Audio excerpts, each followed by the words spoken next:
नमस्कार, आप देख रहे हैं टीएनपी न्यूज और मैं आपके साथ सपना यादव। हार नहीं मानूंगा, रार नहीं ठानूंगा, काल के कपाल पर लिखता मिटाता हूँ, मैं गीत नया गाता हूँ। हम संख्या बल के सामने सर झुकाते हैं और आपको विश्वास दिलाते हैं कि जो कार्य हमने अपने हाथ में लिया है वो जब तक राष्ट्रीय उद्देश्य पूरा नहीं कर लेंगे तब तक विश्राम से नहीं बैठेंगे, तब तक आराम से नहीं बैठेंगे। अध्यक्ष महोदय, मैं अपना त्यागपत्र राष्ट्रपति महोदय को देने जा रहा हूँ। एक प्रखर वक्ता, प्रभावशाली व्यक्तिगत, राजनीति का आजाद सूत्र, रुक रुक कर बोलने की शैली, जिस नेता की आवाज को सुनकर लोग ठहर जाते थे और विपक्षी भी खामोश हो जाते थे, वो थे अटल बिहारी वाजपेयी।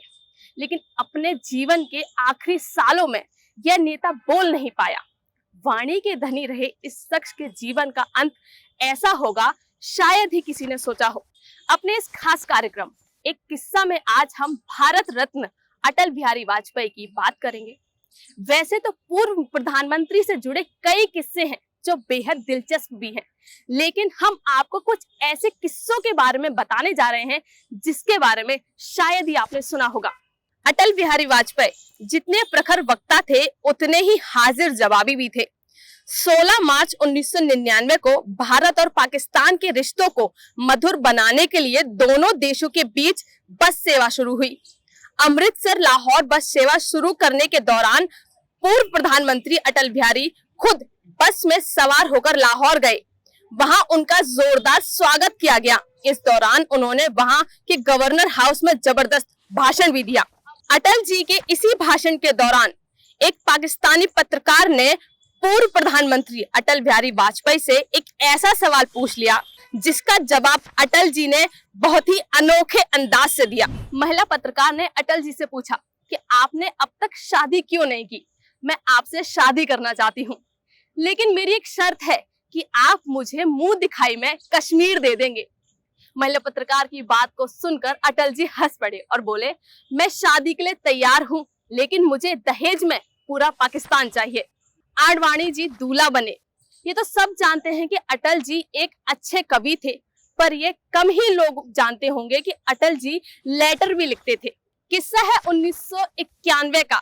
अटल जी के दोस्त श्याम सुंदर जी की शादी तय हुई थी। श्याम सुंदर ने वाजपेयी जी को न्योता भेजा। उस समय वाजपेयी जी का नाम भावी प्रधानमंत्री के तौर पर देखा जा रहा था। वाजपेयी जी ने न्योते के जवाब में लिखा, यह जानकर खुशी हुई कि आप चतुर्भुज होने जा रहे हैं। बधाई, इच्छा होते भी आना संभव नहीं है। यहाँ भी एक बारात चढ़ रही है। आडवाणी जी उसमें दूल्हा है। नई दिल्ली की सरकार को ब्याह कर लाना है, नहीं आ पाऊंगा। तो अब तक हम आपको बता रहे थे अटल जी के कुछ ऐसे किस्सों के बारे में जिसको सुनकर आपके चेहरे पर मुस्कान जरूर आ गई होगी। लेकिन अब हम कुछ ऐसे किस्से बताने जा रहे हैं जो अटल जी की तरह इतिहास में हमेशा के लिए अटल हो गए। कुछ ऐसी बातें जिन्होंने राष्ट्र की राजनीति में एक अलग छाप छोड़ दी। बता दें, किस्सा है 6 अप्रैल 1980 का, जब भारतीय जनता पार्टी के गठन के बाद पार्टी का पहला अधिवेशन दिसंबर 1980 में मुंबई में हुआ था। इस अधिवेशन में बीजेपी के पहले अध्यक्ष अटल बिहारी वाजपेयी ने कार्यकर्ताओं को संबोधित करते हुए कहा था कि भाजपा का अध्यक्ष पद कोई अलंकार की वस्तु नहीं है, ये पद नहीं दायित्व है, प्रतिष्ठा नहीं परीक्षा है, ये सम्मान नहीं चुनौती है। मुझे भरोसा है कि आपके सहयोग से, देश की जनता के समर्थन से मैं इस जिम्मेदारी को ठीक से निभा सकूंगा। चलिए हम अटल जी से जुड़ा एक किस्सा और आपको बताते हैं। एक बार उन्होंने अपने भाषण के अंत में कहा था कि भारत के पश्चिमी घाट को मंडित करने वाले महासागर के किनारे खड़े होकर मैं ये भविष्यवाणी करने का साहस करता हूँ कि अंधेरा छटेगा, सूरज निकलेगा, कमल खिलेगा। 42 साल पहले की गई अटल जी की यह भविष्यवाणी आज सच हो रही है और आज देश के 31 राज्यों में से 19 में भाजपा या भाजपा गठबंधन की सरकार है।